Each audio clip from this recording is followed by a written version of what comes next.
बहनों, माताओं, बच्चों से निवेदन है, अपने प्रदेश के महामंत्री का स्वागत जोरदार तालियों के साथ करें। मैंने कहा था धीमे स्वर के साथ नहीं, जोरदार तालियों के साथ, मतलब घनघोर तालियों के। बोलिए सद्गुरुदेव की जय। और हम सभी आदरणीय महामंत्री जी के उद्बोधन को श्रवण करेंगे। जो भी हमारे भाई बहन आए हुए हैं आकर के स्थान ग्रहण कर लें, शांत चित्त होकर के। आसन स्थिर, शांत, दृढ़, हिले डुले नहीं दे। ऐसी अवस्था में आप ज्ञान की बातों का श्रवण करें, अपने हाथ पैर इंद्रियों को एकाग्रचित अवस्था में ले आएं, तभी इसका लाभ प्राप्त होगा। इधर उधर घूमने फिरने से कोई फायदा नहीं है। बोलिए सद्गुरु भगवान की बार बार वंदन करो सद्गुरुदेव हमार, यहाँ वहाँ सब ठाव में महिमा अपरंपार। पल पल स्मरणीय, अहर्निश वंदनीय, यहाँ वहाँ सर्वत्र व्याप्त, इस कला विभूषित परमराज सद्गुरुदेव भगवान आज के इस नववर्ष के पावन अवसर पर इस विशेष गोष्ठी में मंचस्थ झारखंड प्रदेश दक्षिणी के प्रचार एवं पत्रिका मंत्री श्रद्धेय श्रीमान अखिलेश्वर शर्मा जी, इस लातेहार जिले को जिन्होंने सींचा है वर्षों तक, मंचस्थ इस जिले के परामर्शक श्रद्धेय श्रीमान मिथिलेश कुमार सिंह जी, श्रद्धेय श्रीमान विष्णुदेव प्रसाद जी, श्रद्धेय श्रीमान विजय प्रसाद जी, इस जिले के संयोजक स्वामी जी के अनन्य सेवक आदरणीय भाई नवाहिर उरांव जी, स्वामी जी के अनन्य सेवक मंचस्थ आदरणीय अशोक कुमार जी पीटी साहब, हमारे मंचस्थ उपदेष्टा जिले के आदित्य बाबू पाठक जी, संचालक महोदय, जिले के सभी उपदेष्टा, जिले के सभी प्रचारक, सह संयोजक, सभी प्रखंड के आए हमारे प्रखंड प्रभारी, अध्यात्म प्रेमी सज्जनों, माताएं एवं बहनों, हम सभी का परम सौभाग्य है कि 9 वर्ष के इस पावन अवसर पर सद्गुरु चरणों में हम सबों ने नेह लगाया है और सद्गुरु को याद किया है। हम सभी चाहते हैं कि हमारा वर्ष सुखमय हो, हमारे घर परिवार में अमन चैन शांति रहे और उसका रास्ता सद्गुरु चरणों से निकलता है, जो हम लोगों ने इतने वर्षों में अपने जीवन में देखा है। और इसी लालसा के साथ आज हम सभी इस पावन अवसर पर सारे कार्य को छोड़कर उस महान सत्ता की हम सभी महान महिमा का गुणगान कर रहे हैं, जिन्होंने संपूर्ण विश्व पर अपार दया किया। हम सभी बंधुओं भूले हुए जीव हैं, इस जन्म की बात तो क्या, कई जन्मों से इस संसार में आवागमन के बंधन से हम सब फंसे हुए। हम सभी अपने घर को भूल चुके हैं। जो घर है जिसमें आज हम रह रहे हैं, ऐसा घर हमने अनेकों देखा है। हम सभी इस दुखमय संसार के निवासी नहीं हैं। हम सभी का यह घर नहीं है। हमारा घर तो वहाँ है जहाँ दुख नहीं था। जहाँ पर क्लेश नहीं था, जहाँ पर अशांति नहीं था, हम सभी सुख के सागर के निवासी थे और इस दुख के सागर में आकर फंसे हुए हैं। कई जन्मों से, कई लाख योनियों से हम सभी शरीर को बार बार जन्म धारण किया और बार बार शरीर को हम सभी छोड़ते हुए अंत में परमात्मा ने दया करके यह दुर्लभ मनुष्य शरीर हम सबों को दिया है। इस जीवन का उद्देश्य क्या है? यह मानव शरीर जो परमात्मा ने दिया है, इसका उद्देश्य केवल धन बटोरना नहीं है, केवल इस संसार के भौतिक चीजों का उपभोग करना नहीं है। मानव जीवन का उद्देश्य एकमात्र जो है वह सच्चिदानंद महाप्रभु की प्राप्ति करना है और इस आवागमन के बंधन से, इस संसार से, इस जीव को छुड़ाना है। हम जो मेरा नाम है वह मैं नहीं हूँ, वह आप सब नहीं है जो आपका नाम है। आप हैं कौन? जो इस शरीर के अंदर में है, जिसे संतों ने जीव कहा, आत्मा कहा। यह इस शरीर में अभी यह रह रहा है, एक दिन इस शरीर को छोड़कर इसे जाना है। तो यह जो आत्मा है, इस दुखमय संसार का यह निवासी नहीं था, यह सुख का सागर में निवास करता था। अहंकार बस इस दुख के सागर में हम सभी फंसे हुए हैं। मानव जीवन का जो उद्देश्य है, इस दुख के सागर से इस आत्मा को छुड़ाना है, मुक्त कराना है और इसका कोई उद्देश्य नहीं है संसार में। धन संपत्ति जितना भी आप बटोरे में, वह सब यही छूट जाएगा। और इसलिए हम सभी परमात्मा की अपार दया हुई है कि कई जन्मों की यात्रा के पश्चात हम सभी इस दुर्लभ मनुष्य शरीर में आए हैं और इस शरीर से इस आत्मा को मुक्त होना है।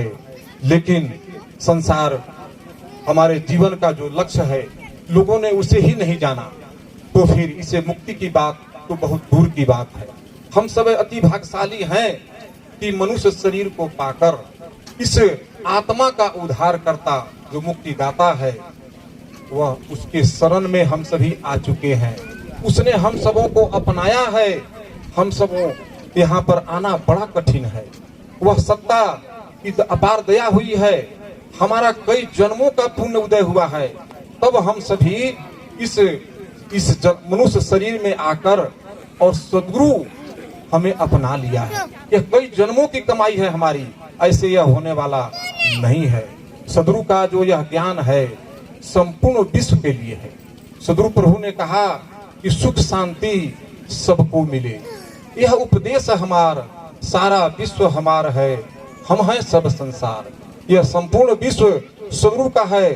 सद्गुरु ने यह संकल्प लिया, इस मुक्ति का मार्ग जो बंद था इस संसार में, सद्गुरु प्रभु ने कठोर तपस्या किया और कठोर तपस्या 17 वर्षों तक हिमालय से लेकर पकड़ी तक किया और इस दुर्लभ मुक्ति का जो मार्ग है इसी धरा पर इसको प्रकट किया और 1924 में संकल्प लिया कि इस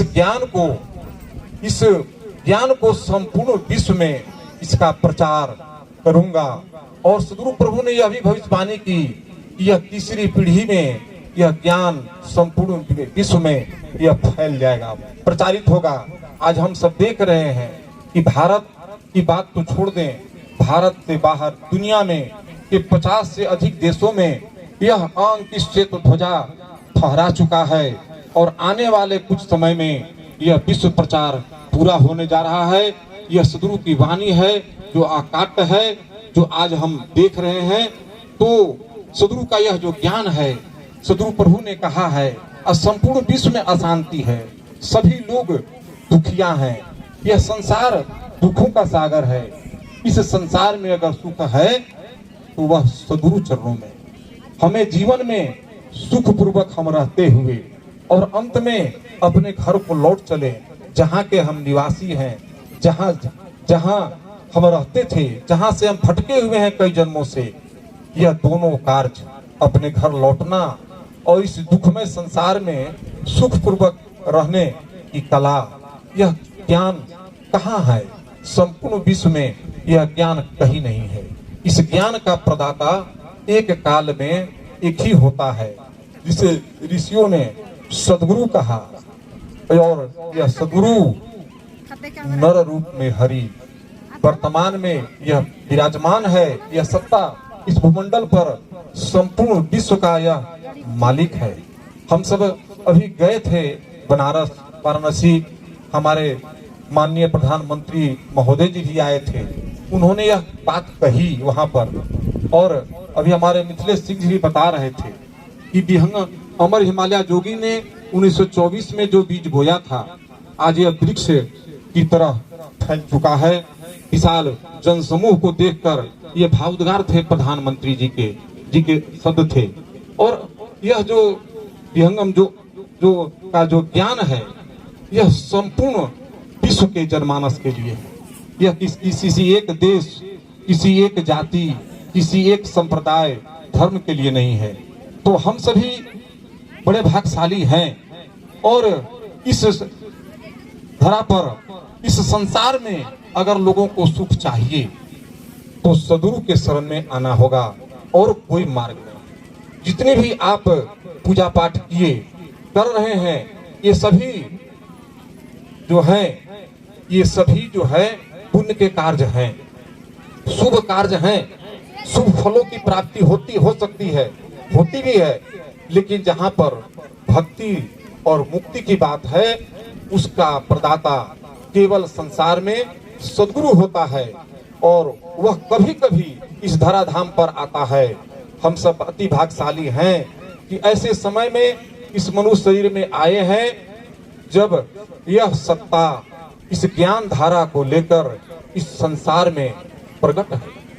आज अध्यात्म के नाम पर हम संगम में गोता लगा रहे हैं। अध्यात्म के नाम पर हम पुस्तकों का पाठ कर रहे हैं।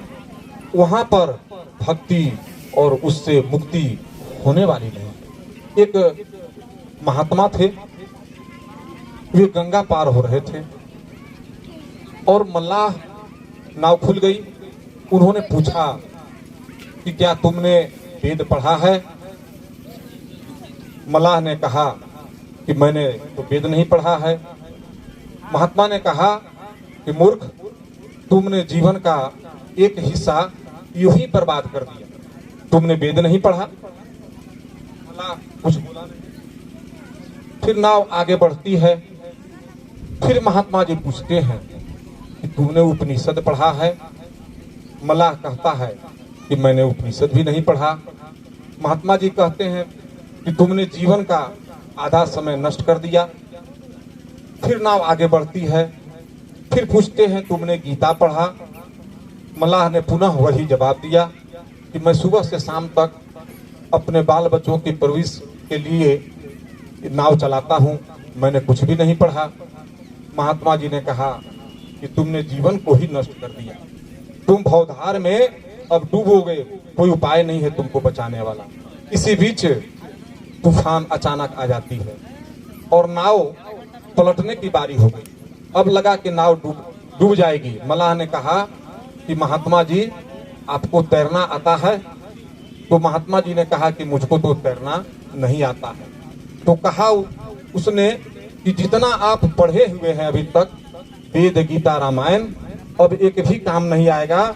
और नाव पलट जाती है, महात्मा जी डूब जाते हैं। लेकिन वह मल्लाह जो था वह तैर कर किनारे निकल गया। मेरा कहने का अभिप्राय यह है कि आप सारे सदग्रंथों जो हमारे हैं, आध्यात्मिक ग्रंथ, केवल उसका पाठ कर रहे हैं। उसमें रामचरितमानस हो, गीता हो, वेद है, ऋषियों ने क्या कहा, जीवन का क्या उद्देश्य है, आपने उस पर कभी चिंतन नहीं किया। आप केवल पढ़ने का विषय उसको बना लिए हैं, केवल माला फेर रहे हैं। माला फेरत जुग भया, मिटा न मन का फेर, कर का मन का फेर दे, मन का फेर। माला तो कर में फिरे, अजीब फिरे मुख माही, अब मनुआ तो चौहदीसी फिरे, यह तो सुमिरन नहीं। यह सब अध्यात्म के नाम पर केवल पाठ करने का यह विषय नहीं है। इससे भक्ति और मुक्ति या जीव इस भवसार सागर से ये मुक्त नहीं हो सकता है।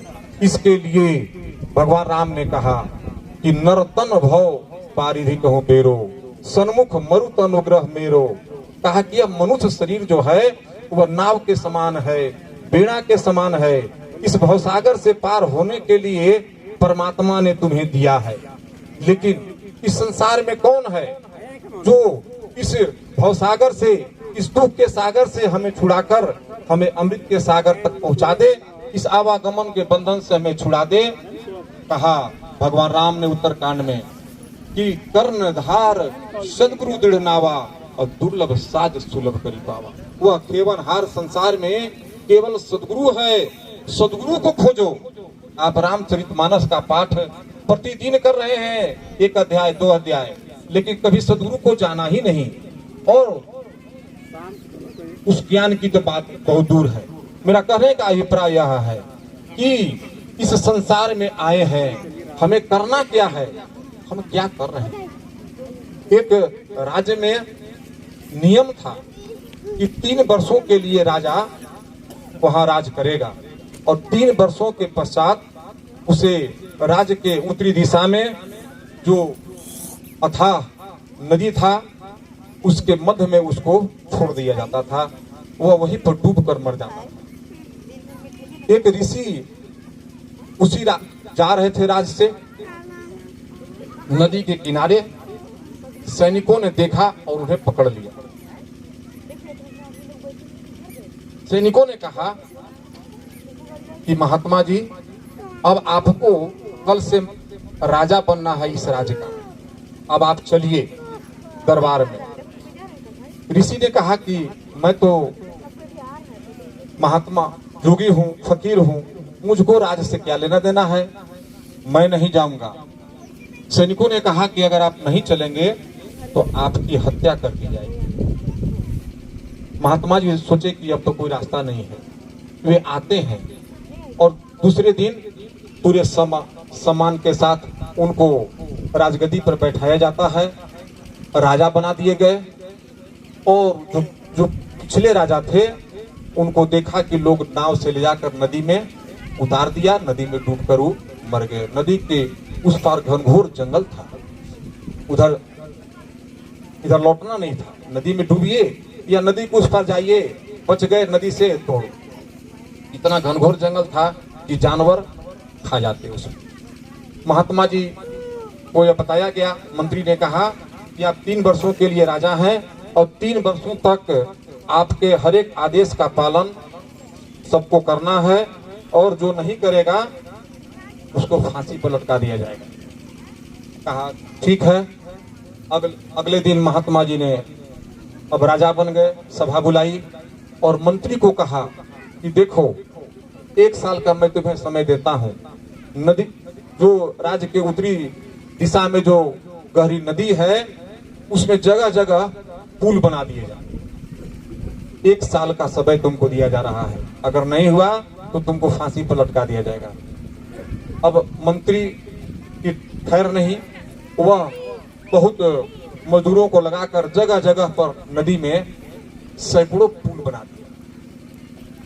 फिर साल पूरा हुआ, फिर सभा बुलाई, कहा कि मंत्री को कि नदी के उस पार जो घनघोर जंगल है उसको काट दिया जाए, सारे जंगल को कटाई करके उसको साफ कर दिया जाए। दूसरे अब यह उससे ही बड़ा काम था, हजारों हजार मजदूर को लगाया, 1 वर्ष में करना था, सारे जंगल और उसकी सफाई कर दी, सारा जंगल समाप्त हो गया।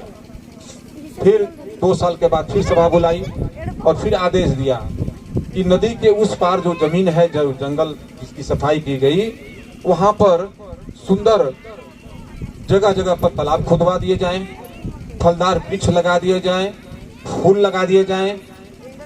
और 1 साल के अंदर में मंत्री ने वैसा ही किया।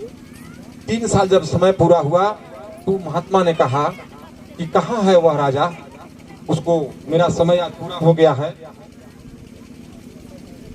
उसको गद्दी सौंपकर मैं जाना चाहता हूं। मंत्री पैरों में गिर गया और बोला कि महाराज, आपने तो ये 3 सालों में ऐसा बना दिया कि जो इधर जितना सुंदर नहीं है इससे भी सुंदर उस तरफ बना दिया। अब आपकी इच्छा, आप यहाँ रहें अथवा वहां जाएं। कहने का भाव यह है कि 3 साल में उस महात्मा ने क्या किया।